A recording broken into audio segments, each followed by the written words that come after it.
प्यारे बच्चों, 9वीं की हिंदी कक्षा में आप सभी का स्वागत है। आज हम प्रेमचंद द्वारा लिखित दो बैलों की कहानी पढ़ेंगे। ठीक है। जानवरों में गधा सबसे ज़्यादा बुद्धिहीन समझा जाता है। जानवरों में गधा सबसे ज़्यादा बुद्धिहीन समझा जाता है। यानी कभी भी कोई बुद्धिहीन व्यक्ति होता है तो अपन कहते हैं ये तो गधा है। यानी गधा जो पशु है वो बुद्धिहीन, यानी उसको बुद्धि नहीं होती है। हम जब किसी आदमी को पहले दर्जे का बेवकूफ़ कहना चाहते हैं तो उसे गधा कहते हैं। यानी कोई भी आदमी है और अपन उसको बेवकूफ़ अगर उसको कहना है तो अपन बेवकूफ़ डायरेक्ट नहीं कहते हैं और क्या कहते हैं, ये तो निरा गधा है। गधा सचमुच बेवकूफ़ है। गधा सचमुच बेवकूफ़ है या उसके सीधेपन, उसका निरापद सहिष्णुता ने उसे ये पदवी दे दी है। या तो वो बेवकूफ़ है या फिर वो सीधा है, इसलिए सब लोग उसको ऐसे ही समझते, बेवकूफ़ समझते हैं। इसका निश्चय नहीं किया जा सकता। इसका अपन निश्चय नहीं कर सकते कि वो बेवकूफ़ है या सीधा है। गाय सींग मारती हैं। गाय सींग मारती हैं। ब्याही हुई गाय तो अनायास ही सिंहनी का रूप धारण कर लेती हैं। गाय कोई गाय तो सीधी होती है, वो सींग नहीं मारती है, और कोई गाय सींग मारती है। और जब कोई गाय ब्याही हुई होती है, ठीक है, उसके कोई बछड़ा वगैरह जब होता है तो वो अनायास यानी अचानक बेवजह ही वो क्या करती है, सिंहनी का रूप धारण कर लेती है और सिंहनी की तरह वो सींग मारती है।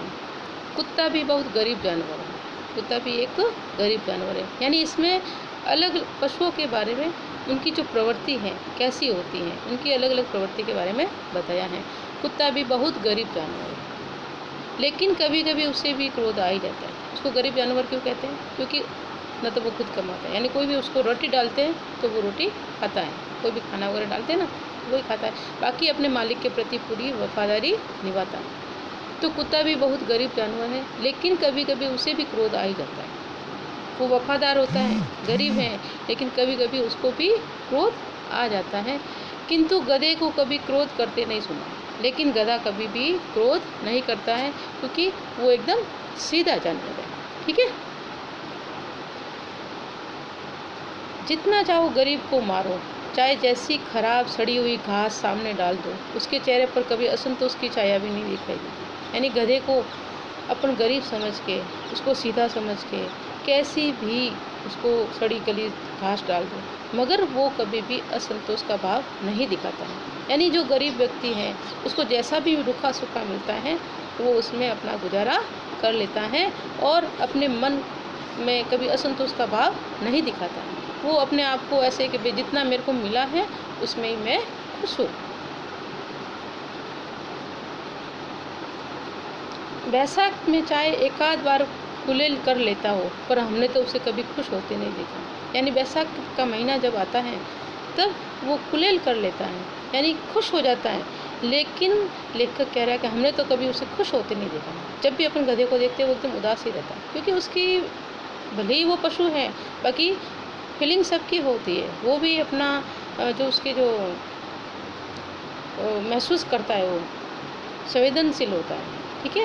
यानी कोई भी जीव है वो संवेदनशील होता है। तो जो चीज़ मतलब पशु हो, पक्षी हो, अपन सभी जैसा इंसान महसूस करता है वैसा गधा भी महसूस करता है। तो वो उसको अपन देखते हैं तो कभी वो खुश दिखाई नहीं देगा। बस चुपचाप नीचे मुँह करके कागज़ वगैरह जो कचरा है जो खाता रहेगा और अपने मन को भी जैसे संतोषी हो ऐसे ही वो दिखता है। उसके चेहरे पर एक विषाद स्थायी रूप से छाया रहता है, और उसके चेहरे पर एक विषाद यानी दुख स्थायी रूप से छाया रहता है, क्योंकि भगवान ने उसको गधा बनाया और वो हमेशा दुखी ही रहता है। सुख दुख हानि लाभ किसी की दशा में उसे बदलते नहीं गए। सुख दुख हो या हानि लाभ हो, किसी भी दशा में उसको बदलते हुए नहीं देखा है। तो जब इंसान भी है पर आदमी उसे बेवकूफ़ कहता है, मनुष्य उसको बेवकूफ़ कहता है, जबकि एकदम सीधा साधा जानवर होता है ना। फिर भी आदमी उसको क्या कहता है कि ये तो बेवकूफ़ है।